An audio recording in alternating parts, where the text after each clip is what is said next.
Today's episode is about the power of starting young, of exploiting the unique circumstances you have available to you specifically. It's about taking advantage of starting with a safety net. You are going to be inspired and amazed by Gloria and Ben, two young people who are making massive progress so early in life. And it might just make you think about the way that you approach financial freedom for yourself. Yeah, there's something to be said about the almost unfair advantage on the wealth building journey for that those who start at 16, 17, or 18 years old seem to have. But while it's always best to start at 18 years old, there's nothing stopping you from beginning or accelerating the journey to financial freedom today and learning from the examples of these two wonderful role models. As you listen to today's episode, think about the young people in your life and who might benefit from listening to these stories. Then share this episode with them. All right, welcome, my dear listeners, to the BiggerPockets Money Podcast, where we interview Gloria Stonelake and Ben Carver from Dan Sheik's online community, Sheik's Freaks. Dan Sheik's is the author of a book called First to a Million, and Sheik's Freaks is dedicated to helping young people learn financial management skills, start investing in real estate, and pursue early financial independence. Today, we talk to Gloria and Ben about how they started their individual paths to financial independence at such young ages and what their financial futures hold. Hello. My name is Mindy Jensen, and with me, as always, is also started his FI journey at a young age co-host, Scott Trent. Thanks, Mindy. Great to be here with my crushed her journey to financial freedom in 1,500 days, co-host Mindy. Scott and I are here to make financial independence less scary, less just for somebody else, to introduce you to every money story, because we truly believe financial freedom is attainable for everyone, no matter when or where you are starting. That's right. Whether you want to retire early and travel the world, go on to make big-time investments in assets like real estate, or start your own business, whether you're 16 or 60, we'll help you reach your financial goals and get money out of the way so you can launch yourself towards your dreams. Scott, I am so excited to bring this episode to our listeners. So without further ado, let's bring in Gloria. Gloria is the founder of a social media marketing agency. At just 18, she's been able to grow her business to an annual 6-figure revenue, all while still being a full-time student. Gloria, welcome to the BiggerPockets Money Podcast. I am so excited to talk to you today. Thank you for having me. This is going to be a great story. I was chatting with Gloria right before we started recording, and I can't wait to share it with our listeners today, Scott. Gloria, let's jump right in. Can you give us a little bit about your background and your business? Yes. So my name is Gloria Stonelake. I am from right around Minneapolis, Minnesota. I am currently still in high school. I'm a senior technically in high school still, but I do an online college thing on Saturdays, so I don't attend high school so I can focus on my business. I started my social media marketing agency about over a year ago, maybe 14 months ago, and I have been scaling it and learning sales and learning marketing and learning leadership ever since. And what is social media marketing? Social media marketing, I mean, there's so many different aspects to it. For me, and what I do with my clients is I just run ads, whether it's on Facebook, whether it's on TikTok, Instagram, to generate more leads and then appointments and then clients for, my clients. But I mean, I've tried short form content before, but really what stuck with me and it makes more sense for me and my company is Facebook, Instagram, and TikTok ads. And so how did you get into this business? What's your background that led you to start this and get going? Yeah. So I was an antsy teenager. I was antsy. I'm like, I need to start something. I need to do something with my energy. Entrepreneur at heart, of course. So I'm like, I need to do something. I scrolled on YouTube for a while, found a bunch of videos about social media marketing and how I can make money as a teenager with my own business. And I'm like, heck yeah, this is amazing. So I binged videos for a while, for a couple months there. And then I finally started my agency, September, October of 2022. And then that's kind of how I got into it. I found a coaching program, a couple along the way, that's taught me a lot about running a business and how to actually run a business, especially when it comes to social media marketing. So that's kind of how I got in here. And who is your client base? Yeah, so I help mortgage loan officers and brokers all around the United States. So really anyone, I help them find purchase business, primarily purchase business, sometimes refinance, depending on the market, but that's who I help. Can you give us an idea of, you said $100,000 in revenue, or six figures in revenue? Sorry. How much of that, what's the profit margin on this business? Are we talking, how do we understand like the take home for this? Yeah. So that's a toughie. And to clarify, I haven't hit like 100,000. It's 6-figure run rate so far. So my highest month in revenue so far was about 16K. And that's a tough question because my parents are like, Gloria, you should be taking more home. You should be keeping more. But I'm like, Mom, I want to reinvest back in the business. So my profit margins about roughly I'd say 50 to 70%. The rest is take home for me. But I want to reinvest that into overhead, put that in more ads for my own company to reinvest and build. Because I'm 18. I just turned 18. Why do I need so much cash in the bank? Why do I need that? Why not just reinvest in my education, my business, who I am, becoming a better person in general, so I can, acquire those skills to build the businesses. So you made $16,000 in a month and could bring home 50 to 70% of that, is what I just heard there. Is that right? Yeah, that's right. And what do you invest it in? What are these investments you're making in yourself or education? Is this education? Is it more staff? What are you putting that money to? That cash is going into overhead. So a lot of that is going into the Facebook ads I run for my own company. And a lot of the education, some of the cash I allocate towards my education is going towards a coaching program I joined. It's like a coaching mentorship program for agency owners specifically. And it's teaching me about money. It's teaching me about how to allocate funds. It's giving me, so many friends, so I'm allocating that cash towards myself, growing as a person and finding connections, especially in this lonely place of entrepreneurship, especially as a teenager. And so what can you give us an idea of what do you spend to acquire a customer? What are those customers worth to you if you're putting all this money into Facebook ads? Yeah. So I spend about $50 to $100 a day in Facebook ads. And what those stats look like is I get maybe 3 to 5 appointments a day. So my booked appointment on average is about maybe $20 to $30 per booked appointment. So what that looks like more specifically, I'm working on my close rate as well. So I'm trying to learn sales better. I'm not amazing at sales right now. I'm allocating some funds towards coaching as well, private one-on-one sales coaching to get stuff together to increase my close rate. But that's kind of what it looks like. And then one last question here before we go back to your story here on this. You're a full-time student. So how much time are you spending? With school, I do school only on Saturdays. So all my school is completely online because I enrolled in a local college to finish my high school. So it's like a dual enrollment type of thing. So I do my school all on Saturdays when I don't typically take sales calls Saturdays and Sundays. And then throughout my whole week, all day, every day, I am SAKAing, which is setting and closing appointments, purely sales and client acquisition to scale my business. And then I like to section off a few hours at the end of the day to focus primarily just on service delivery, adjusting ads, doing all those technical things. I'm going to come in here as a mom and say, on the one hand, I think this is fan-flipping-tastic that you already have a job in a career that you're clearly excited about and knowledgeable about.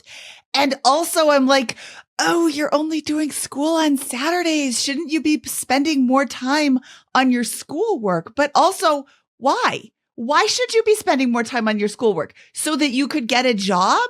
I mean, what does high school prepare you for? It prepares you for college. Do you want to go to college or do you need to go to college? Because here's a little hint. Social media isn't going away. So this job is only going to get bigger. We're in the beginning stages of social media marketing. I'm so excited for your experiences, right? I call Scott a kid on this show a lot, not out of disrespect, just because he's so much younger than me and you're even younger than Scott. So I'm looking at you and I'm listening to your story and I'm thinking, holy cow, she's so smart and poised, and like she's got answers for kind of Scott could be a little intense. Well, what about this? What about this? And you're like, here's an answer. She's 15 years younger than me. Like, I'm so delighted by this whole story. And I want to know what your parents did right to raise you. What was your upbringing like when it came to money and finances? And like, did your parents talk about this all the time? Because I am bombarding my kids with finances and they're always like, we don't care, Mom. Yeah, that's a great question. Actually, no, not at all. Actually, my parents, they taught me growing up. They're like, Gloria, don't talk about money. Don't talk about money with your friends. We'll not even talk about money in front of you. We're not going to talk about money at all. And I'm like, okay, interesting. I've always had that, I know, like a spark or a drive to become successful, to become like, I knew I didn't want to, 9 to 5 it for the rest of my life. I knew that. But no, I wasn't surrounded by a lot of money. I live in a middle class, we're middle class here.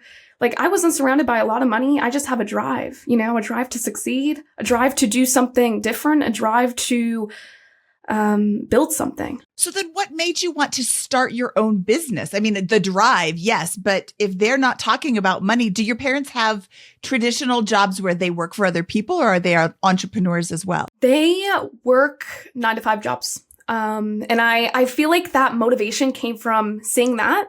And that's totally okay that you work a 9 to 5 job. That's totally okay. Just seeing that in general, I'm like, maybe that's not where I want to be. Maybe that's not where I want to be. Respect, but I don't want to do that. I want time, location, financial freedom, and that's not going to get me there. Where did you come up with the idea of financial freedom, or where did you hear about this? Not come up with it. I would love to say Gloria invented financial freedom and we're talking to her today, but like, this isn't something that's really part of the vernacular in middle school and high school. Yeah, no, it's not. It's not spoken about at all. I don't want to call myself a conspiracy theorist, but I'd say a realist. I'm always one for figuring out what's not being taught, what's behind the curtains with all of this.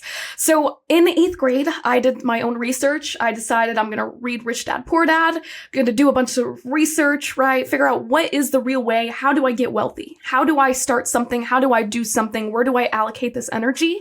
So it started with Rich Dad, Poor Dad, of course. And then shortly after, I found Sheiks Freaks. Dan found me on, shout out to Dan. He's awesome. Sheiks Freaks as well. That community is amazing. He found me on BiggerPockets because I posted something on BiggerPockets talking about wanting to work for a realtor or something, get experience. And that's kind of where it all started. It all unfolded with kind of reading a lot about personal finance from Robert Kiyosaki to Think and Grow Rich, to all of these iconic books when it comes to finances and wealth. I found communities like the agency community I'm in right now, and then Sheiks Freaks, and all came together with kind of the community, finding people that are like me, that have the drive like me. I was going to ask about the mentorship and the training. And, I look back to my 18-year-old self, and I would not have paid anybody to teach me anything because I knew everything when I was 18. What led you to look into training and connecting with people to help with the business coaching? The closest 5 people to you are, a reflection of yourself. So I wanted to be, no hate to anyone that I'm close to or close to here at home, but I wanted to be surrounded by people, whether it's online, in person, whatever, by people that actually think like me. So it kind of reflects. Does that make sense? Look, you can tell I'm just super interested in your business and the details of it with this. So with your permission, I'd love to go back to talking more about it, and I'd love to kind of just go pop out to a more fundamental question of like, what is the objective of your business? Like, how do you explain it to new people that you're talking to, new clients? Yeah, of course. So I explain it as seeing a return on investment. Like, why invest in marketing if you're not going to get a return on investment? So what I guarantee is loan applications, because that's what I can control. And that's what I can send them with my marketing. So I structure this whole thing. Yes, I tie in the Facebook ads. Yes, I tie in the advertising that I do that's custom to them, whatever works. But I also help them see the bigger vision. Once you get something under your belt, right? You can save time. You can say, energy. You can save money. You're losing more money than you actually are without something like this. So that's kind of how I frame it, because it's real and it's true for most of the people I talk to. Yeah. So you've mentioned that you have a couple of people that work with you. It's not just you. You've got a team in place. I do. I had since like 2 days ago, I had 2 people working under me, a call center associate and a cold caller that's actually cold calling officers underneath me to get me more clients through that direction. I actually let go of the cold caller recently, and now I'm just with the call center associate and putting more funds towards my B2B ads, paid ads, to kind of scale that direction. How old are these employees of yours? I'm just coming at this from a position of most people aren't going to be younger than you working for you. And some people won't care that their boss is younger than them, but some people might have a real big problem with this. How do you assert yourself with employees that are older than you? Yeah, it's people think over Zoom, people say I'm 25. People think I'm 30. People think I'm a millennial. I'm like, I don't correct them. I don't say anything. Why people say that is because of how I carry myself over Zoom and how I'm acting versus how I'm not acting, right? So if I am very to the point, if I am confident, and if I am confident about what I'm saying even, and hold myself with confidence, people aren't going to think twice. It doesn't matter. It doesn't matter how old you are. My employees or my employee never asked that question once, because I always gave her direction. I'm giving direction. So I'm a leader. I lead them. So that question has never even occurred to them, even, I feel like, because I'm not even radiating any youthful, kid energy. I'm radiating a business owner. I'm radiating someone that's leading a team. So there's a big difference there. I love that answer. Oh my God, I love that answer. And I'm asking because I happen to know how old you are. So, okay, well, on the other side, do you have any issue with clients? Or is it kind of the same thing? On Zoom, they don't question you because you're not saying, "Hi, I'm 18. I want to work for you." Like, I wouldn't be announcing that either, frankly. Age is just a number. Age is just a number in my book. Like, my parents are still like, "Gloria, you're just 18, you're just 17, whatever they said. You're just, calm down." I'm like, I don't feel like I don't feel like age has anything to do with knowledge, like, at all. Like, you can acquire as much knowledge as you want, how young you are, so age is nothing to me. It means nothing to me. What you've accomplished and what you're accomplishing matters. So with my clients, I've gotten people assuming that I'm 25, 30. I've gotten people saying I look like I'm 16. I don't care, because in the end, if they find out how young I am, it's a power. It's a power, because Gen Z knows more about social media than any other generation out there. So I carry as a superpower. And I've gotten respect. When people find out my age, it doesn't matter to me, because I get respect from that. People on these calls are telling me, "Gloria, I wish I was like you. Gloria, you remind me of myself back when I was 18. And I think that's a superpower. I think it's a superpower too. I love that you are in such ownership of you're like, I happen to be this age. I don't care. That doesn't have anything to do with my qualifications. And you're absolutely right. If I was looking for a brain surgeon, I probably wouldn't be looking in the 18 to 25 range. But if I'm looking for social media, I absolutely am looking in the 18 to 25 range, because that's what you grew up with.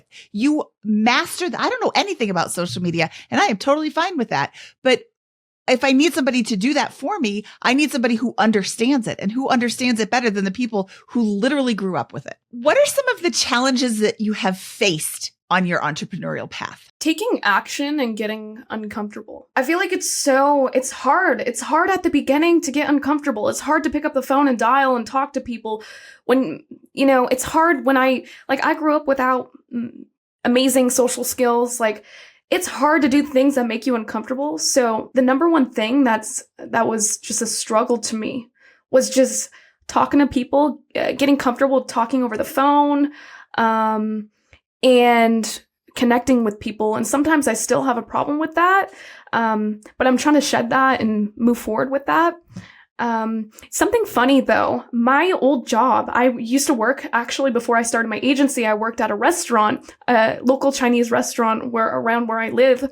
And I was on the phones. That was my first official job. I was on the phones at all times. So I can kind of allocate some of this like phone communication to that job. So kudos to that restaurant, because I probably wouldn't be here right now if it weren't for that, or it would take me a little bit longer. So I am a real estate agent and I work with a few lenders. I have my favorite, of course, and it is very much a pick up the phone and make a phone call job. It is not, they do text, they do email, and I prefer having it written down because I want to be able to, go back and see exactly what we said as opposed to trying to remember the phone call that we had.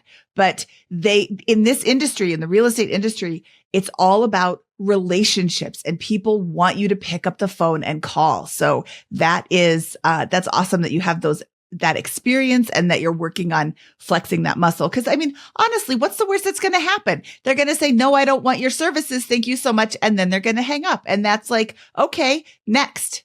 It's not, oh, they hate me. No, they just don't understand what you do. I imagine that the success you've had and the platform you've built is in some cases potentially isolating, right? Where this is not what other kids in high school are doing.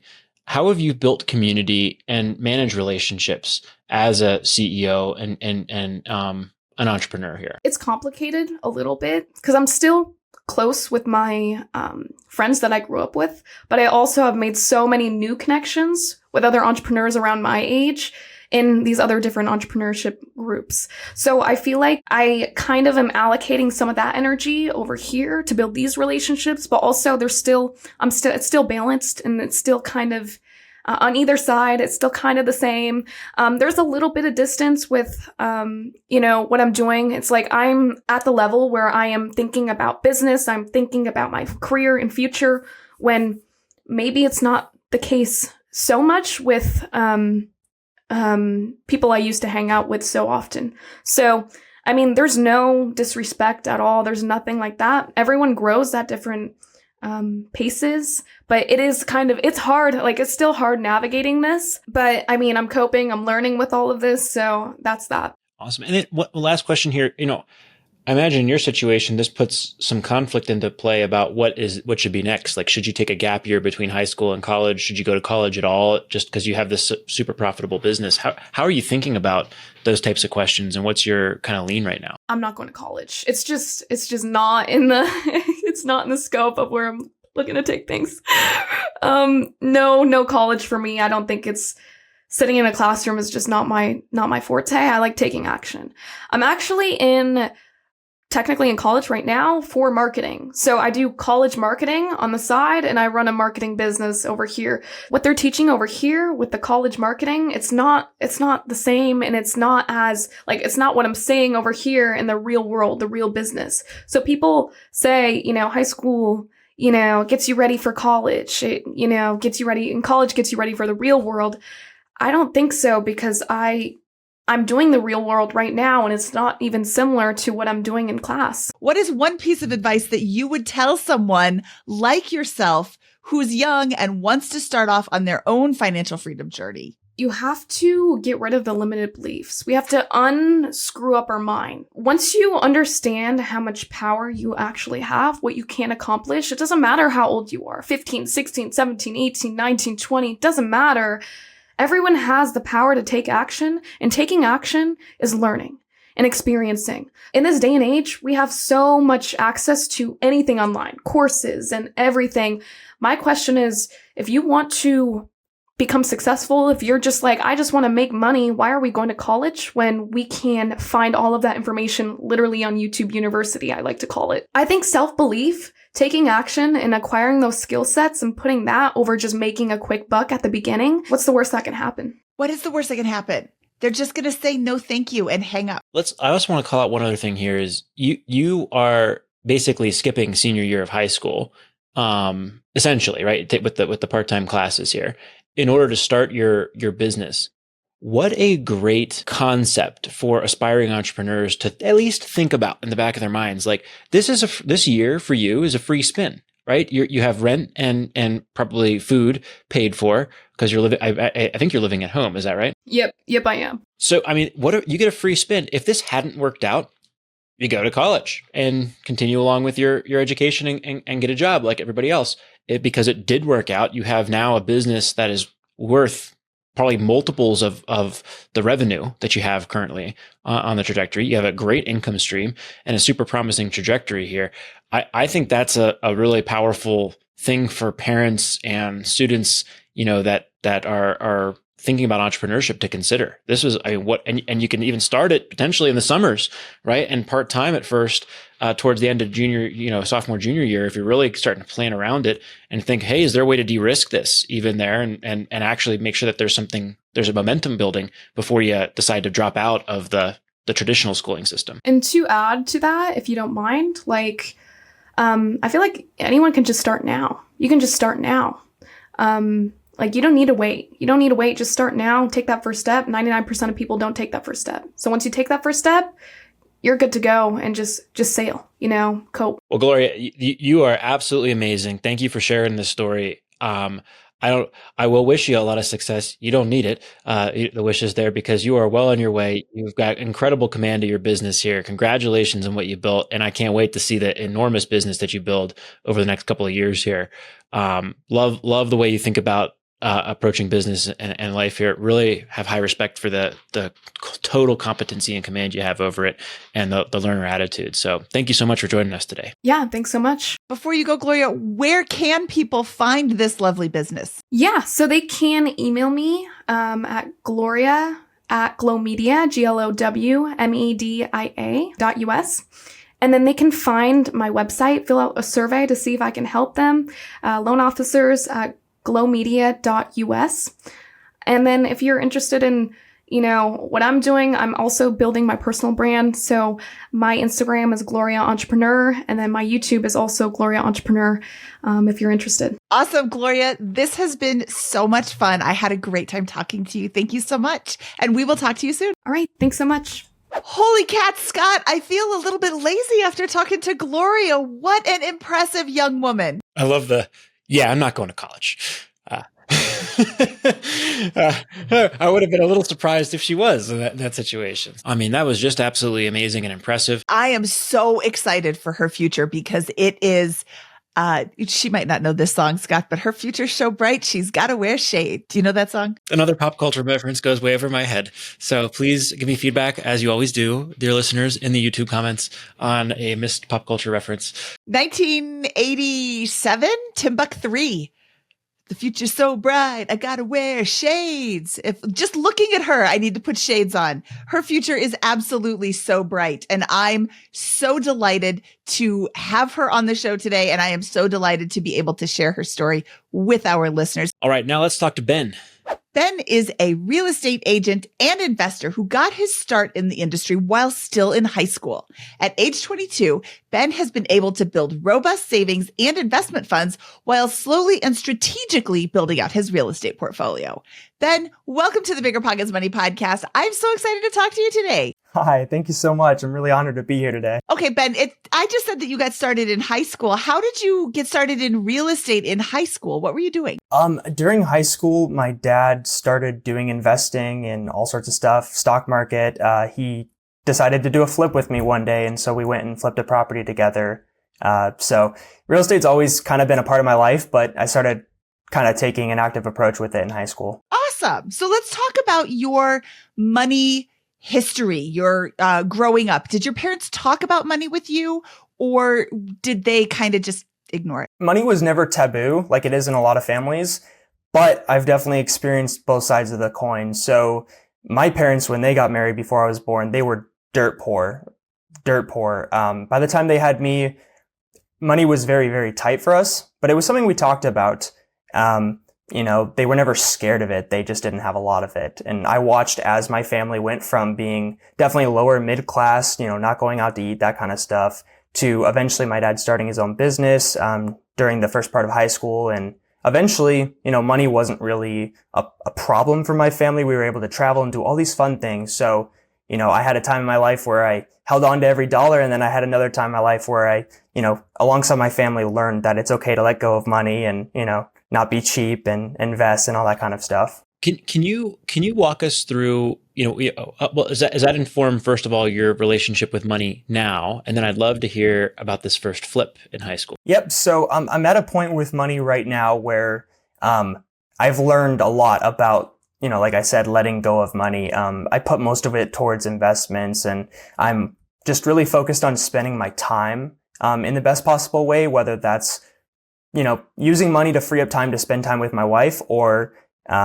sacrificing a little bit of money to start and propel my business. Oh, I wanted to hear about that flip. So I love that mentality. Yeah, I want to hear about this. What you flipped the house in high school. What was that like? Did you do it over the summer? Did you do it during the school year? What was your role? How did that come to pass, and what did that teach you? Yeah, it taught me a lot. We did it over the summer. We went through a wholesaler. It was a really great experience. We tried to rent it afterwards. We ended up just turning it into a flip because the renting part of it didn't go well. We didn't get a good property manager. So we learned it wasn't, just this amazing, perfect situation. But I learned a lot about the physical side of flipping. We worked with contractors and everything, but we also put in a lot of sweat equity. And that was some of the best memories that I have with my dad. Why did your dad involve you in this flip? Had he done flips before and you were interested and he wanted to bring you into it? Or was he just like, hey, you want to try this out? That's my dad. He's the, hey, you want to try this out guy. So, I didn't grow up in a family where he just, was affluent and knew all these things. I learned alongside him, and he was a good dad for, teaching me what he knew and learning along with me. So, I remember when I was in middle school, we did the stock market game together, like a simulator. And, that's something we did together. And then once he started investing in syndications and stuff like that, he was teaching me what he was doing and letting me sit in on the Zoom calls and all that kind of stuff. Okay. So you started investing in high school. And now that you've been out of high school for 5 minutes, what does your portfolio look like now? Yep. So my wife and I close on our house hack in like 2 weeks now. So we're really excited about that here in the Raleigh area. But other than that, I've purely done stocks and REITs, stuff like that. Okay. So this house hack is your first dive into real estate. What does it look like? Let's run those numbers. Yep. So it's a split level here in the North Raleigh area. I got it for $362,000 once you adjust for seller paid closing costs. So definitely under our market average for sure. It's a single owner, 1982 or 1984. They've owned it the entire time. Old sweet couple, just looking to move somewhere else to retire with family. So they definitely let us get it at a discount. It's in complete original condition. You did your first flip in high school. You got married at 19, I understand. And you just had a generally earlier start than most people, I think, your age. I'd love to hear about those years in between the graduation of high school and today. What were you doing? Did you go to college? Did you try your hand at various business activities? What did that look like? Yeah, so I'm the real estate agent who didn't need to go to college, but did anyways. About halfway into college, I realized I wanted to be a real estate agent. And by then it was like, all right, well, I might as well finish this thing up. So I got my degree in marketing. I learned a lot, honestly. And that's kind of where I found out that, I like content and social media, and I could actually use that to propel my real estate business, which is what I'm working on right now. But all throughout college, I was married all throughout college. I worked all throughout college. I tested different side hustles, which is how I found out that I love being a real estate agent. That's what I was doing. So you just purchased your first house hack. Let's talk about a little bit more about this property. You bought it for $362. How many beds and bathrooms are in it? You said it was in original condition, but you bought it from the original owner. So I'm guessing that it's in well-kept 1984 condition. So I was walking a lot of properties, as an agent, I'm able to get in fast. And I knew from the moment I saw it that they loved the house. They took care of it. It was outdated as heck, but it was, maintained, right? And that was really the important part. The one big thing that needed replaced was the HVAC. They had already replaced the roof. But we kind of ran all those numbers before making the offer, and they listed it at $375. So we definitely got them to come down a bit. In a market where most people are still asking when they're listing their properties. So it has 3 bedrooms, 2 bath. It is a split level, but there is an easy opportunity to add a fourth bedroom, which is what we will be doing to the basement. Nice. And you can rent out all 3 additional bedrooms once you add this fourth bedroom. So we have that option. We're going to start off by renting the upstairs 2 bedrooms. And then once we move out, we'll kind of rent it basically like a duplex, an up-down duplex. But being married, we want kind of our own space and everything. But, if the numbers aren't looking as good as we want them to be and we feel like we want to or need to, we can always rent that 3rd bedroom for sure. Nice. And do you have any plans to rehab it? Yep. So the moment we are under contract, the moment we close on this thing, we are going to send contractors in.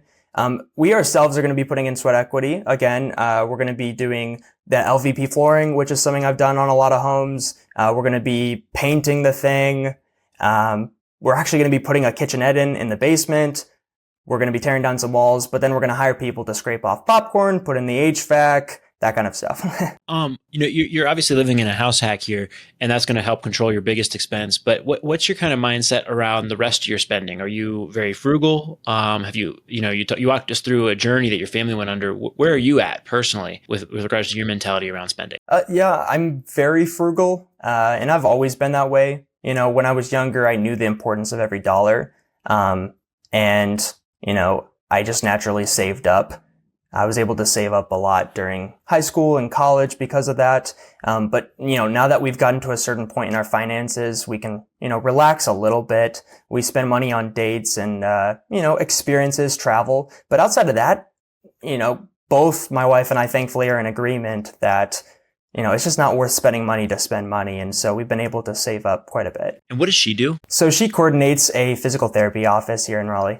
You mentioned when we move out of the house hack. What are your plans for when you move out? Are you actively looking for another property now? Do you have a timeline for that? Yep, my goal is to do 1 per year. So I think at the 9-month mark is when I would start actively looking for the next one. But of course, Mindy, I'm looking at properties all the time. So chances are I'll see the house hack because I'm already on the MLS looking at it for other people. So I do the same thing. I'm also an agent, and I am always, every morning I wake up, I have my coffee, and I go through all of the listings that came up for all of my clients every single morning because they sent to me and to my clients. And I'm like, oh, that could work. That could work. That's exactly how it happens. So we met you through Dan Sheik's community, Sheik's Freaks. How has the Sheik's Freaks community helped you with your real estate investing? Yeah, so I was on their first phone call. Or their Zoom call 4 years ago. It's hard to believe it's been that long. And he found me through BiggerPockets, and Dan's an amazing guy. If you guys haven't, read his book that they published through BiggerPockets, definitely go read that. First to a Million, great book. Little shameless plug there. But this group is great. It's a bunch of people like me. And, when you're our age, you don't think that exists, to be honest. So, back in high school, I didn't have any friends that were interested in this kind of stuff, would understand this kind of stuff.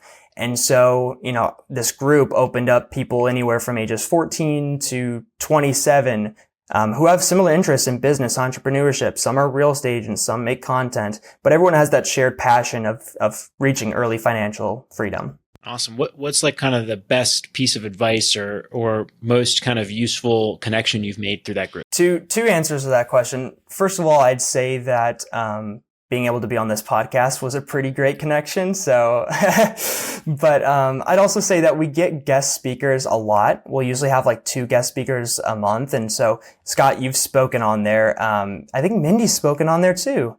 Oh my goodness. Yeah. And we've heard from Brandon Turner as well. So we get a lot of really great, smart people on there just sharing wisdom with young people, which is so cool. And how would someone who wants to replicate the success you've had in starting your career with such promise, having this first awesome investment, almost under your belt, and almost being closed on it, what advice would you give to somebody who wants to follow in your footsteps and also go on that journey? Biggest piece of advice is to take small daily steps. Before I started investing or started this business or anything like that, I took my first job at 14. I was scooping ice cream. That was the state minimum age. The moment I turned 14, I applied to the only place in town that would even hire a 14-year-old kid because I looked like I was like 10 and I was serving people ice cream. And but I worked, all throughout the end of middle school and high school and college, I put in all that work before I even started putting money into stocks or started, going for a house hack. So if you're just starting out and you don't have anything saved up, just take the small daily steps, figure out, how to kind of live that frugal lifestyle or how to get your income up, and start learning and talking to people who have done what you want to do, every single day. And the connections alone will help get you to where you want to go. Cause I didn't know anything when I joined, Sheik's Freaks 4 years ago, and same with BiggerPockets. Over those 4 years, I've been around people who have literally become millionaires, who have started businesses and gotten all sorts of properties. I was going to say, you started working at 14 and have had a number of jobs, experiences like the flip, those kinds of things. How much can you give us an idea of the magnitude of what you were able to accumulate after graduating college? When I finished high school, I had 19,000. And yeah, I just saved every dollar I made. To be honest, I just didn't have a desire to spend it and I didn't even know where to put it.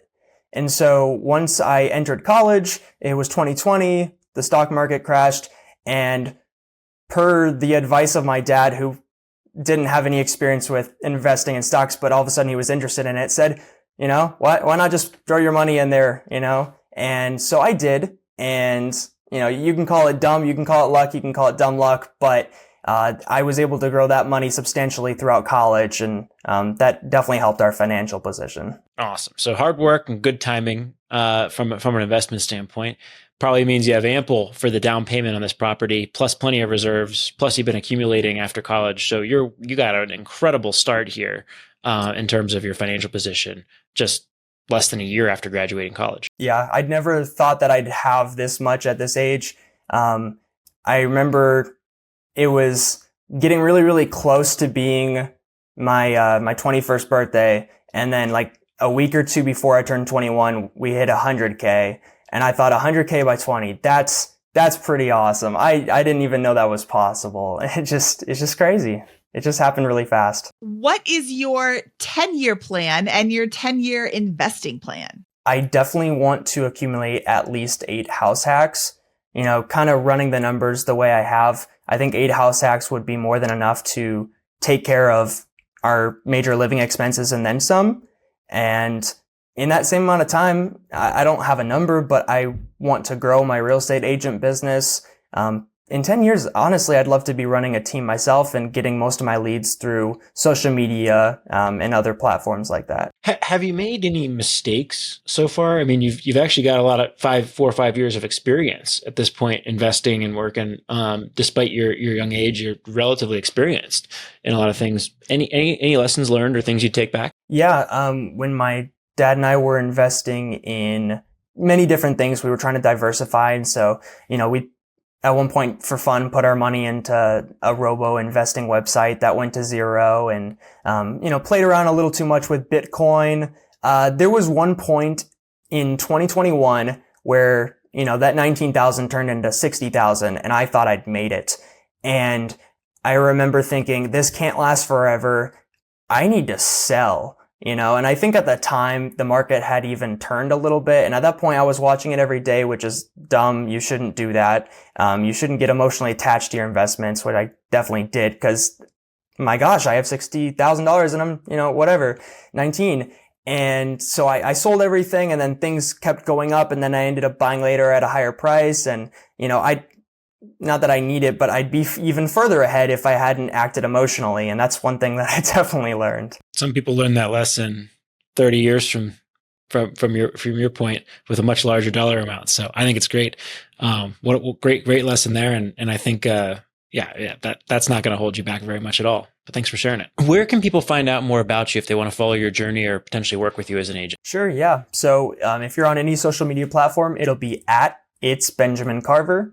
On YouTube, the name of the channel is Living in Raleigh -Benjamin Carver. Thank you so much for coming on today and sharing your journey. Amazing what you've accomplished. Less than 8 months following graduation from college, a 6-figure net worth at 22 years old, 21 years old, a house hack under your belt, a career that looks like it's poised to take off. I can't wait to see where things are going to go in the next couple of years for you, Ben. I really appreciate it. Thank you, Scott and Mindy. Thank you, Ben, and we will talk to you soon. Awesome. All right. That was Ben. Mindy, what'd you think? I thought that Ben had a very impressive story. I mean, you don't just flip houses in high school without having drive behind you. You don't become a real estate agent at age 22 without drive behind you. And that's the underlying story behind Ben. I love Ben's story. And here, look, Ben's an example of like, you don't have to build a crazy business at 18. You can just do the very basics right. Study hard, get good grades, save your pennies, work a good job, be financially responsible, buy that house hack at 22. This guy's got a 6-figure net worth right now. No way, I'm calling it right now, is he not a millionaire by 30 if he continues on this trajectory because of the compounding nature of his career trajectory and the investment decisions he's making right now. So absolutely love to see it and cannot wait to see where his career and investments go. All right, Mindy, I got a question for you. What's one piece of advice you give yourself in your teens or early 20s? If I could go back in time a couple of years to my teens and 20s, I would have gotten my real estate license. I have had a license for 10 years and I wish I would have had it for, I was a teenager 40 years ago. Or 35 years ago. So I wish I would have gotten my license 35 years ago. How about you, Scott? I'm going to go with a complete opposite tact to everything we just talked about in today's show. And I would have said in my early 20s, I would have lightened up a little bit and I would have spent a little bit more. There were times when I was so focused on building wealth and that I still went, but I almost resented certain trips that cost a lot of money, for example, with them, instead of just fully enjoying them as experiences that, you're never going to, now at 33, I'm not going to go back and have that same type of trip with friends and be that rambunctious, for example. So that's what I would have done is I would have said, look, I didn't need quite the amount of wealth I have now at 33. And I would have traded, some of that for a couple more of those adventures. Still would have house hacked, still would have done all the basics right. But just that would have been mine. No, I completely relate to what you're saying. And there are a lot of things that I gave up. I didn't want to spend the money. And, if you only have $100, you don't spend 99 of it on a vacation. But there are things that I could have done that would not have had a negative impact on my financial future that I just said no to simply because of the cost. I'd never even considered because of the cost. So I think that's a good one too. We would love to hear the advice you would give yourself in your 20s. I think that's a great way to frame it because you're not giving advice to other 20-year-olds who don't want to hear your advice, frankly. But you're giving advice to your own 20s self. I would love to see it, and maybe we'll inspire some folks to go and read that and take it to heart if we post it into the BiggerPockets Money Facebook group. So let's hear it. Let's give some advice to your former 20-year-old self. And I would love to see what other people think. That is facebook.com/groups/BP Money. If you have not joined, please join. We would love to have you and have you join the conversation. All right, Scott, that wraps up this episode of the BiggerPockets Money Podcast. He, of course, is Scott Trench. I am Mindy Jensen saying goodbye, Moon Eye. BiggerPockets Money was created by Mindy Jensen and Scott Trench. Produced by Kaylin Bennett. Editing by Exodus Media. Copywriting by Nate Weintraub. Lastly, a big thank you to the BiggerPockets team for making this show possible.